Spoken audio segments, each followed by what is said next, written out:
Hi guys, my name is Christine and I'm a dating, relationship and personal development coach. And today I'm talking about women are attracted to this kind of man, okay, and they hate it. So women actually do wish that they were attracted to the nice guy who does nice things for them, like wines them, dines them, buys them gifts, treats them like a princess, basically. They wish that they were attracted to those men who are that kind of typical sort of nice guy behavior.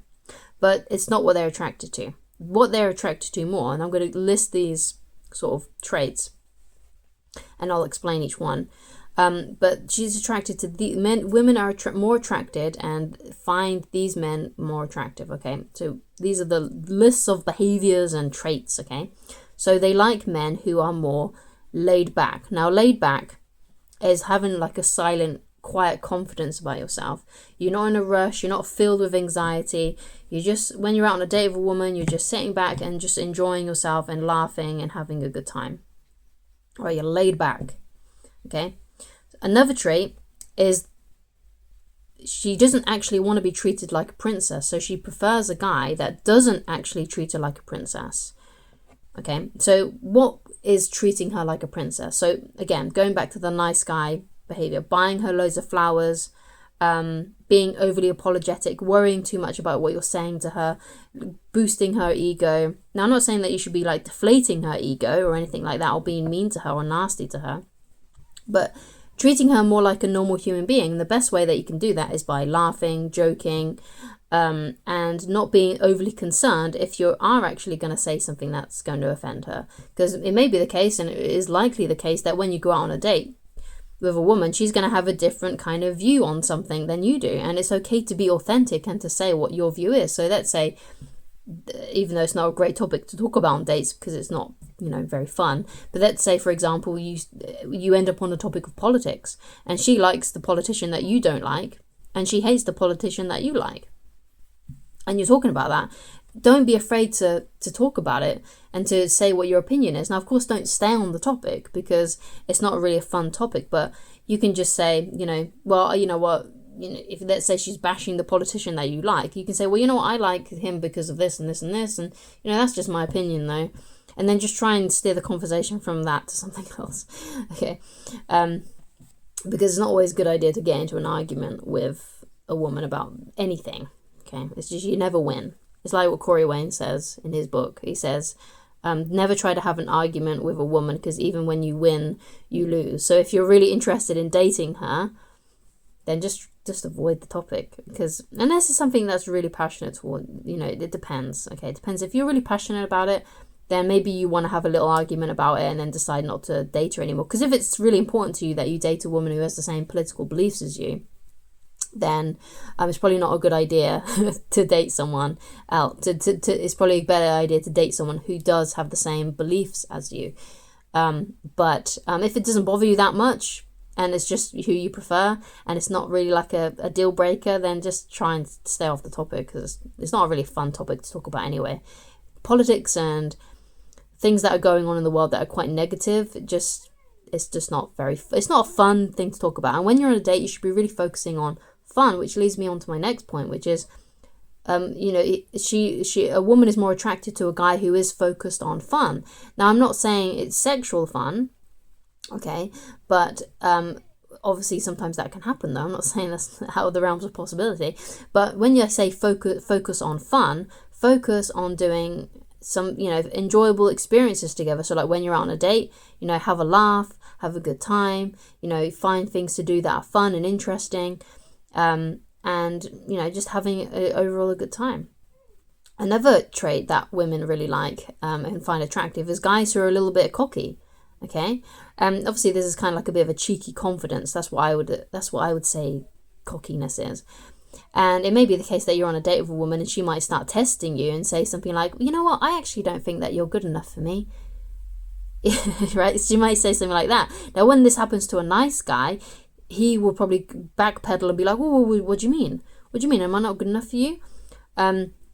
Or he may say, well, yes, I am, because I'm like this, I do this, I earn this, I earn, and he starts justifying why he's good enough. But a guy that's cocky won't play into that, okay? And he'll probably say something, a guy that's cocky will probably just say something like, actually, I think it's the opposite. I don't think you're good enough for me. I think you need to prove yourself to me. Right? And it's just having that sort of energy and that cockiness. Okay? And just having that confidence, okay, that cheeky confidence about yourself. Another trait is being able to playfully tease. Now, I mean playfully tease, not being mean, okay?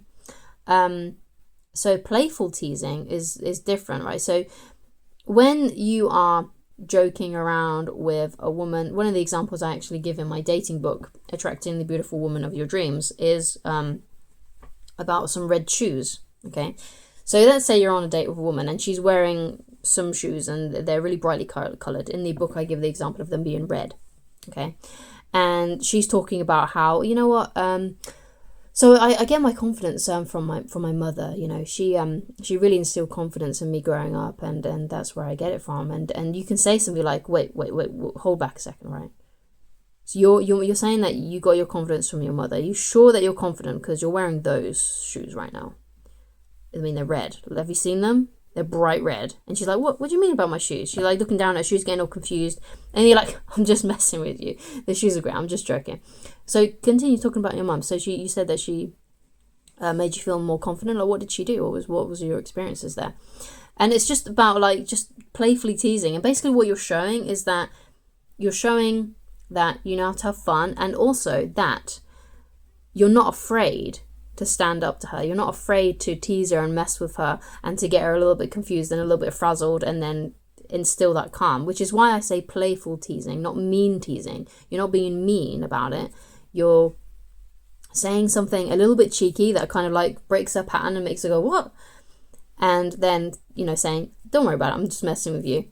Continue, right? It's showing that you're not afraid. You're not afraid, and you know how to play, you know how to have fun, and you know how to get her to smile and have a good time, basically, okay? So another thing as well, another trait, is that women prefer men who don't have love and romance as their top priority. So your main priority as a man should be your calling in life. So that could be a hobby, it could be a business that you're trying to build, some other kind of passion project, but you should have something in your life that is taking up most of your mental space.